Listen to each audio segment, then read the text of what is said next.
Hello বন্ধুরা, আশা করি তোমরা সবাই ভালো আছো।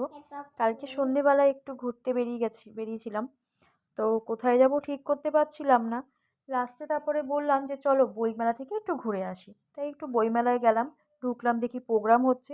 বেশ ভালোই লাগছিল দাঁড়িয়ে থেকে প্রোগ্রামগুলো দেখতে। কিন্তু ছেলেটার জন্য আর কোনো কিছুই দেখা হয় না। ও যা দুষ্টুমি শুরু করে যেখানে সেখানেই, সেটা আর বলে বোঝানো যায় না। যাই হোক, তারপরে বইমেলাটা একটু ঘুরলাম, পুরোটাই ঘুরেছি। ঘোরা হয়ে যাওয়ার পরে একটু আবার নাচ হচ্ছিল, দেখতে বেশ ভালো লাগছিল, একটু দেখলাম। দেখে তারপরে দেখছি যে ঘটি গরম বানাচ্ছে।